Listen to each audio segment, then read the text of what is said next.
Hi friends, నమస్తే అండి. ఎలా ఉన్నారు? బాగున్నాను. నేనైతే బాగున్నా. ఈరోజు స్వాములు చింతకాయ పచ్చడి చేసి పెడతాను మాతని అడిగారండి. సరే తెచ్చుకోండి స్వామి, నాకైతే రాదు నిజంగా అయితే. సరే తెచ్చుకోండి స్వామి అని చెప్పి శుభ్రంగా కడిగేసి ఏళ్ళై తీసేసానండి. ఇదిగోండి ఏళ్ళైతే దీన్ని చక్క మెత్తగా నూరాలని గింజలు తీసుకుంటా. ఇదిగోండి గల్లుప్పు, పసుపు, కారం. ముందు ఇదంతా తొక్కుని చక్కగా ఈ గింజలు మొత్తం తీసేయాలండి. పక్కన అడిగి వచ్చానండి. అంటే అవి ఎప్పుడు మా అత్తగారు నూరేది, నేను ఎప్పుడు చేసేదాన్ని కదండి. దీన్ని నాకు తెలియదు, దీని ఎవరు తెలియదండి. కాదు నూరే స్వామి అడిగారని చెప్పి ఆలోచనతో ఇది నూరదామని ఆలోచనతో నేను ఇది చేస్తున్నానండి. ఇది ఇట్లా మొత్తం ఇప్పుడు ఈ గింజలు చూసారా, ఈయన తీసేయాలంటండి. ఒక గింజ ఉన్న పచ్చడి ఒకరికి ఉంటుందంటండి. కాకపోతే కందా మీద తొక్కినా కానీ గుజ్జు మొత్తం దీనికి ఉండిపోతుందండి. ఇలా తీసేయాలి గింజలన్నీ. కానీ జోహార్ చింతకాయలు అయితే మా అత్తగారు చేసేదండి. బొబ్బలి ఉండేదండి. పప్పులు వేసేదండి, చక్కగా చట్నీ చేసేది మా అత్తగారు. నేనైతే ఫస్ట్ టైం అంటే వేరే చేసిన స్వాములు అడిగారు చేయడం ఇప్పుడు. కానీ చాలా లేట్ అండి. ఇట్లా అన్ని వేరుకోకపోతే ఏతం అవుతుందండి. చాలా లేటు. పచ్చడి ఎంత అవుతామ్మా, గింజలు తీసేస్తాం కదా, కొద్దిగా అవుతుంది. అదే గుజ్జు పడగొండుకో దోర అయితే గింజలు తయారైపోతాయి కదా, తొక్కిసే గింజ బయటకు వచ్చేస్తుంది.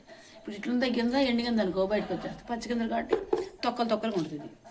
ఎంతో కాదు, ఇది కొద్దిగా అవుతుంది. చిలకడ వేసుకునే కమ్మకుంటుంది. హలో అండి, ఇదిగోండి చక్కగా రోట్లో వేసి ఈ విధంగా తొక్కేసానండి. ఏంటో చింతకాయ చట్నీ చేస్తాను ఇవాళ.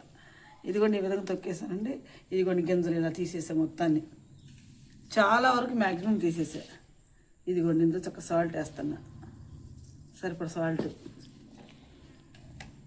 కొద్దిగా పసుపు, సరిపడంత కారం,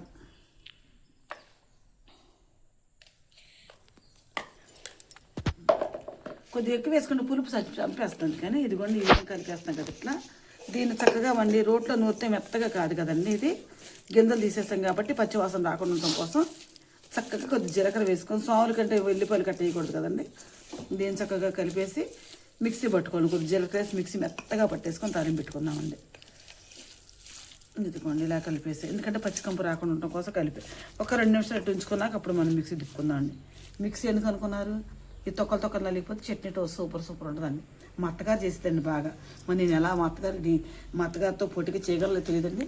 మా అత్తగారు లేదండి, అందుకని చక్కగా ఇదిగోండి అమ్మమ్మ నేను ఈ విధంగా చేసాను మా అత్తగారు అనుకుంటున్నాను. 2 పచ్చడి ఇప్పుడు మిక్సీ పట్టేద్దాం దీన్ని.